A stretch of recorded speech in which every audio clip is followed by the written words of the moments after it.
For centuries, whispers travelled on the winds of the deserts.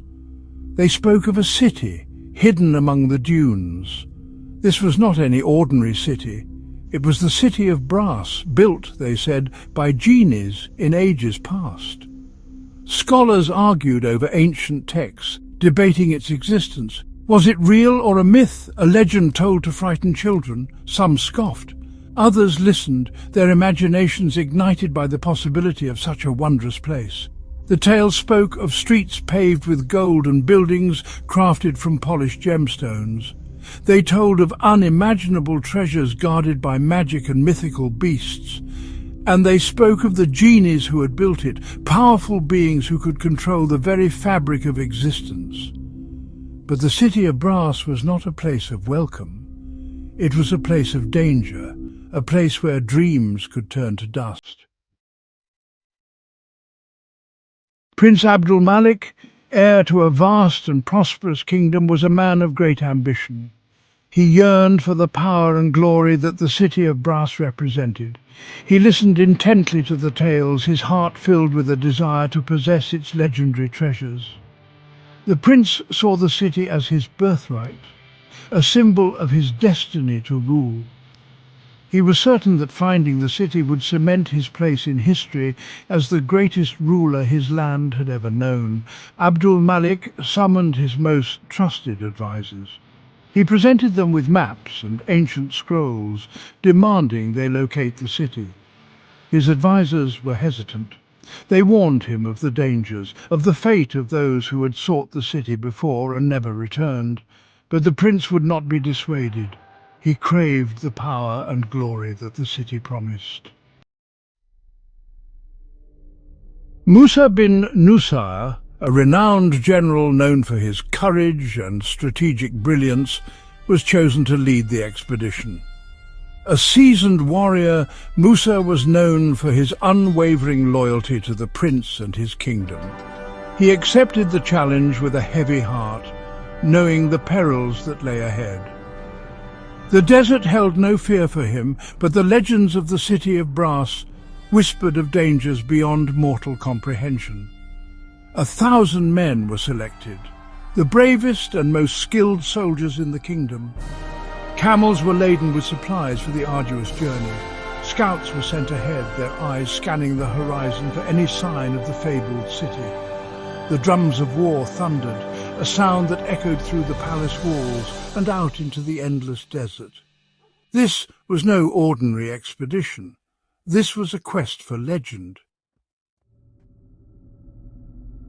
Weeks turned into months as Musa and his men ventured deeper and deeper into the desolate heart of the desert. The sun beat down mercilessly, and sandstorms rose up without warning, threatening to swallow them whole. The soldiers, hardened warriors though they were, began to doubt. Was the city real, or were they chasing a phantom? They crossed vast expanses of nothingness, their only companions the howling wind and the ghosts of those who had perished in this unforgiving land. Days blurred into nights, and still they pressed on, driven by the prince's ambition and their general's unwavering determination. They had to believe that the city existed, that their sacrifices would be worth it. Then, one morning, a glint on the horizon, a shimmering mirage or something more substantial. As they drew closer, their hearts pounded in their chests. There, rising from the desert sands, was a city unlike any they had ever seen or imagined. The walls, crafted from some unknown metal, gleamed under the desert sun like polished gold. Towers, slender and elegant, pierced the sky. It was a sight that took their breath away. The city was an architectural marvel, its beauty both alluring and terrifying. It was a testament to the power of the genies, a reminder of the magic that was said to be woven into its very foundations. As they approached the city gates, a sense of unease settled over the men. The silence was unnerving. Where were the inhabitants of this magnificent city? Musa cautiously ordered his men forward. The gates, massive and imposing, stood open. There was no guard, no challenge. An eerie silence hung over the city, broken only by the sound of their own footsteps echoing on the deserted streets. The city was eerily deserted. Shops stood with their wares untouched. Homes stood open, as if waiting for residents who had vanished. The soldiers fanned out, their senses on high alert. Something felt wrong, deeply wrong. The air was heavy, thick with an unseen presence. Where was everyone?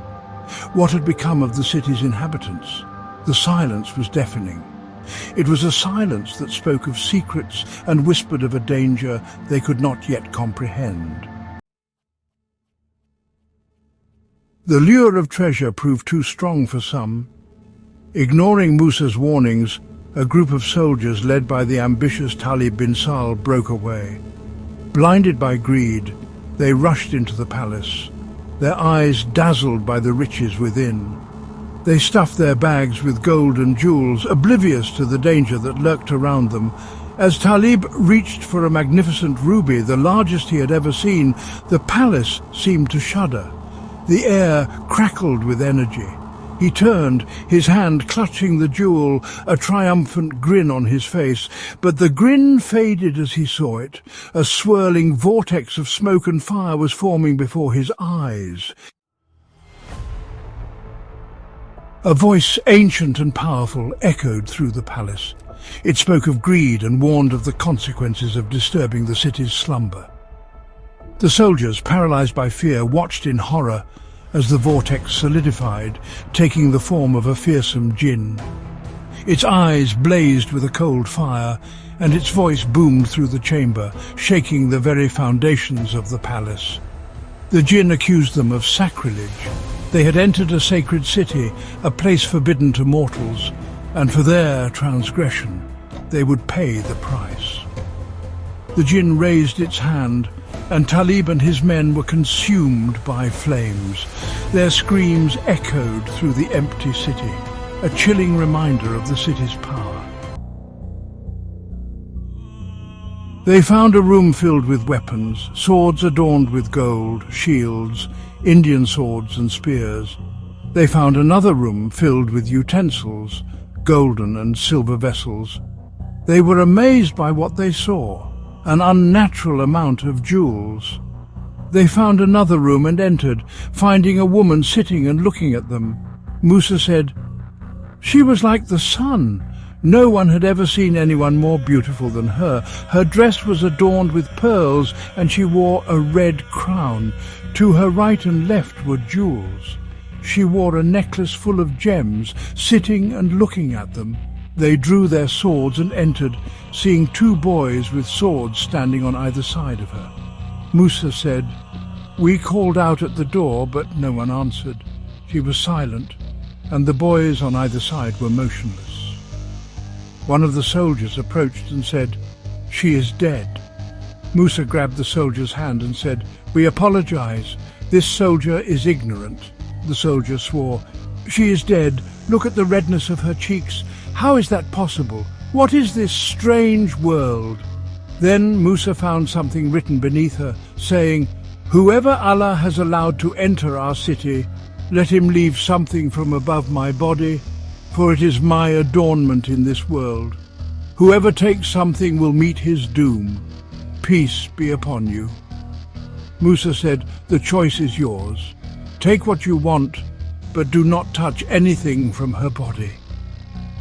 The soldiers began taking jewels and gold from around her. Talib bin Sahl approached and said, "Musa, she is dead. Do you believe it? She is dead." He took the crown from her, saying, "We have never seen a crown like this." He took it and brought it to Musa, who said, "Talib, do not touch it. Leave it. This is her adornment."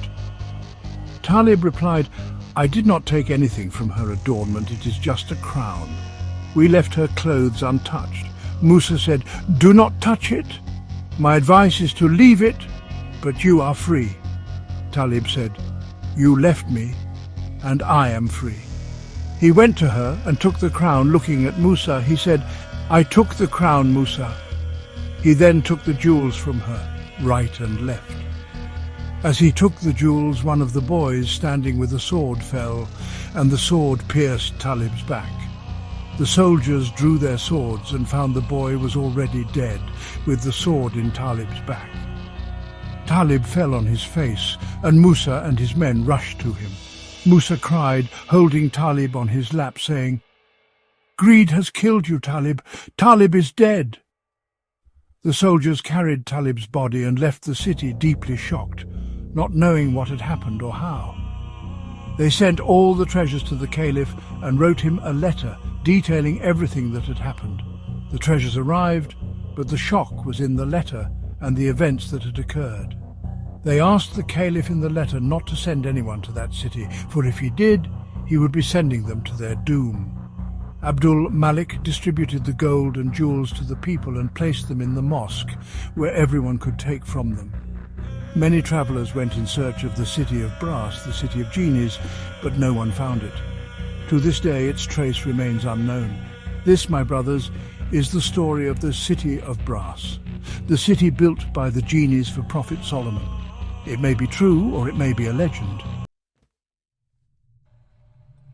The city of brass remained an enigma, a whispered legend passed down through generations. Was it a curse or a blessing, a warning or a temptation? The desert sands swallowed the city once more, hiding it from the eyes of men. But its tale lived on, a reminder of the power of ancient magic and the folly of greed. The city of brass, they said, still stood waiting for those foolish enough to disturb its slumber. In the heart of the desert, where the sands whisper secrets of old, the city of brass remains an enigma. Stories of its splendor and mystery have woven themselves into the fabric of time, passed down through generations. Was it a curse that befell those who sought its treasures, or a warning to the greedy? The city, with its gleaming walls and silent streets, has vanished into the sands once more, hiding from the eyes of men. Yet its legend endures, a reminder of the power of ancient magic and the perils of human ambition. The city of brass, they say, still stands, waiting for the next soul brave or foolish enough to seek its secrets. And so, the tale lives on, a testament to the enduring allure of mystery and legend. The army stood in stunned silence, their eyes wide with fear and confusion. The laughter of their fallen comrades still echoed in their minds, a haunting reminder of the unseen horrors that lay beyond the wall. Abdul Samad, their guide, had managed to resist the siren call of the enchanting visions. But the truth he had uncovered was no less terrifying. As Abdul Samad led them through the hidden passage, the soldiers saw the remnants of a once mighty army, now reduced to lifeless husks. The golden walls and glittering jewels seemed to mock them, a stark contrast to the grim reality of the fate that had befallen those who had come before them. Musa bin Nusayr, their leader, stood amidst the carnage, his heart heavy with the weight of their discovery. He ordered the burial of the dead, a solemn task that filled the air with a sense of reverence and sorrow. As they worked, the soldiers could not shake the feeling that they were being watched, the eyes of the city itself bearing down upon them. The city of brass had revealed its secrets, but at a terrible cost. The allure of its treasures had claimed the lives of many, a grim testament to the perils of human ambition. As the sun set over the desert, casting long shadows across the city, Musa knew that they could not linger. The whispers of the city seemed to grow louder, a warning that their presence was not welcome. With a heavy heart, Musa ordered the retreat. They left the city as they had found it, silent, mysterious, and deadly.